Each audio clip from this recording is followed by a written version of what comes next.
अस्सलाम वालेकुम 10th class, कैसे हैं आप। आज मैं आपको इस्लामियत का लेक्चर नंबर 23 डिलीवर करने जा रही हूं, जिसका उन्वान है हदीस नंबर 18। आज हम हदीस नंबर 18 का तर्जुमा और तशरीह करेंगे। हदीस नंबर 18 है हमारी, मन इग़बरत, मन जिसने या जिसके, इग़बरत गुबार आलूद हुए, क़दमहु उसके कदम, फ़ी सबीलिल्लाहि अल्लाह की राह में, फ़ी का मतलब में सबीलिल्लाहि रास्ता अल्लाह ताला का, हर्रमहु हराम कर दिया उस पर, अल्लाह ताला ने, अलन्नारी उस पर आग को। बामुहावरा तर्जमा क्या होगा, जिसके कदम अल्लाह की राह में गुबार आलूद हुए, अल्लाह ने इसे आग पर हराम कर दिया।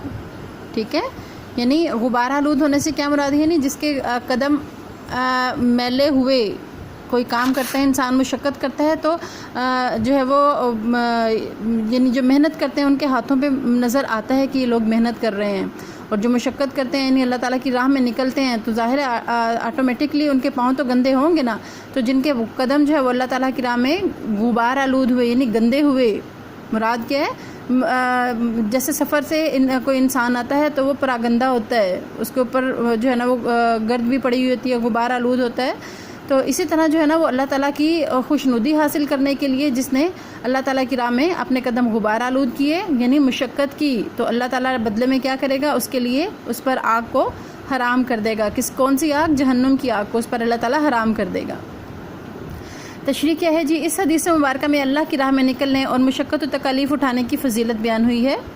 जहाद के लुग़वी मानी क्या है, जहाद लफ्ज़ जहाद जुहद से निकला है। जुहद किसे कहते हैं, कोशिश करने को, मेहनत करने को। ठीक है, जिसके मानी मेहनत और कोशिश के हैं। और जहाद के इस्तिलाही मानी क्या है, इस्तिलाही मानी यानी शरीयत ने इसके मानी क्या मुकर्रर किए हैं, हक़ की सरबुलंदी, इसकी इशाअत और हिफाजत के लिए। हक़ से क्या मुराद है, दीन हक़ यानी इस्लाम की सरबुलंदी, इसकी इशाअत और हिफाजत के लिए हर किस्म की कोशिश, कुर्बानी और इसार करना यानी कुर्बान कर देना, अपनी तमाम तर माली, जिस्मानी और दिमागी क़ुव्वतों को अल्लाह की राह में सर्फ करना जहाद कहलाता है। ठीक है, और उसके बाद बख्शिश और बुलंदी दर्जात, बंदा अपने रब को खुश करने के लिए जो भी मुशक्क़त और तकलीफ़ बर्दाश्त करता है इसे जहाद कहते हैं। यहाँ सिर्फ़ इन कदमों की बात की गई है, इन कदमों की फजीलत बयान हो रही है जो अल्लाह की राह में गर्द आलूद हुए, यानी जिन लोगों ने मुशक्क़त उठाई और तकालीफ़ बर्दाश्त की। इंसान का जो कदम अल्लाह की राह में उठता है वो इसके लिए बख्शिश, बुलंदी दर्जात और सआदत का बायस बनता है। यानी अल्लाह ताला की खुशनुदी हासिल करने के लिए जो भी कदम उठाए जाएं, जो भी काम किए जाएं, उन सब के बदले में अल्लाह ताला क्या करेगा, उस पर दोज़ख की आग को हराम कर देगा और उसके लिए बख्शिश तैयार रखेगा, उसके दर्जात की बुलंदी करेगा और उसके लिए सआदत का बायस बनेगा, यानी उस इंसान के लिए। अब अल्लाह ताला की जो राह है, यानी कौन कौन से इक़दामात हैं जिनकी बिना पर अल्लाह ताला की राह में कदम गुबार आलूद हो सकते हैं। नंबर 1 इल्म की तलब, नंबर 2 नमाज की अदायगी, नंबर 3 मुसलमान भाई की मदद या इसकी बीमार पुरसी के लिए, यानी उससे पूछने के लिए जो कदम गुबार आलूद होंगे वो इसकी फलाह और कामयाबी का ज़रिया बनेंगे। यानी कोई बीमार है, मुसलमान बहन भाई कोई भी बीमार है, उसकी इयादत करने के लिए अगर हम जाएं तो ये भी हमारे लिए नेकियों का ज़रिया, नेकियां हासिल करने का ज़रिया होगा। ठीक है, नंबर 4 जो शख्स अल्लाह के दीन की दावत और तबलीग के लिए निकले तो इसके हर कदम पर नेकी है। अगर कोई शख्स अल्लाह की राह में जहाद के लिए चले तो इसके रास्ते में इसके कदम गुबार आलूद होने वाले कदमों की वजह से अल्लाह ताला जहन्नुम की आग उस पर हराम कर देता है। ठीक है, अल्लाह ताला की खुशनुदी हासिल करने के लिए जो भी काम किए जाएं, बदले में अल्लाह ताला क्या करेगा, जहन्नुम की आग उस पर हराम कर देगा। चौथी हेडिंग है जी हमारी, दायमी ज़िंदगी। अल्लाह की राह में कुफ़ार और मुशरिकीन से जंग करना, कुफ़ार और मुशरिकीन से अल्लाह की राह में जंग करना और जान की बाजी लगाकर इस्लाम की सरबुलंदी के लिए कोशिश करना जहाद की आखिरी मंजिल है। जो मुसलमान अल्लाह के दीन की खातिर मैदान जंग में शहीद हो जाए तो अल्लाह इसे मुर्दा कहकर पुकारना गवारा नहीं करता, बल्कि इसे दायमी ज़िंदगी से नवाजता है। यानी जो शहीद हो जाए, अल्लाह ताला ने खुद कुरान पाक में फरमा रखा है कि इन्हें मुर्दा मत कहो, वो ज़िंदा हैं। अल्लाह ताला का इरशाद है ऐसे लोगों के बारे में, जो लोग अल्लाह की राह में मारे जाते हैं, इन्हें मुर्दा मत कहो बल्कि वो ज़िंदा हैं, वो तुम्हें इनकी ज़िंदगी का और तुम्हें इनकी ज़िंदगी का शऊर नहीं है। ये अल्लाह ताला ने सूरह अल बकरा की आयत नंबर 154 में फरमाया है। ठीक है, ایک اور جگہ اللہ تعالیٰ کیا فرما رہے ہیں، وَقَاتِلُوهُمْ حَتَّى لَا تَكُونَ فِتْنَةٌ، یہ انفال کی آیت نمبر 39 میں بیان فرمایا اللہ تعالیٰ نے۔ اس کا ترجمہ کیا ہے، اور ان سے لڑتے رہو یہاں تک کہ فتنہ باقی نہ رہے۔ کن سے لڑتے رہو؟ مشرکین، کفار و مشرکین سے لڑتے رہو یہاں تک کہ فتنہ باقی نہ رہے، یعنی کفر کا نام و نشان جب تک مٹ نہیں جاتا مسلمانوں پر جہاد جو ہے وہ لازم ہے۔ نمبر 3، اللہ ان لوگوں سے محبت کرتا ہے جو اس کی راہ میں صف باندھ کر لڑتے ہیں، گویا وہ سیسا پلائی ہوئی دیوار، مضبوط دیوار ہیں۔ اور یہ اللہ تعالیٰ نے فرمایا ہے سورہ صف کی آیت نمبر 4، یعنی صف باندھ کر لڑتے ہیں، یعنی منظم طریقے سے جنگ کرتے ہیں۔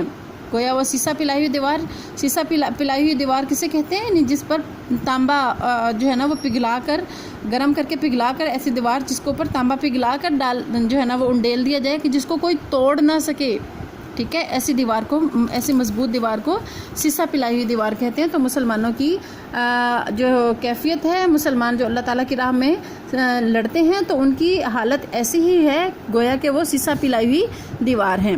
نمبر 4 ہے جی، بے شک وہ لوگ جو مومن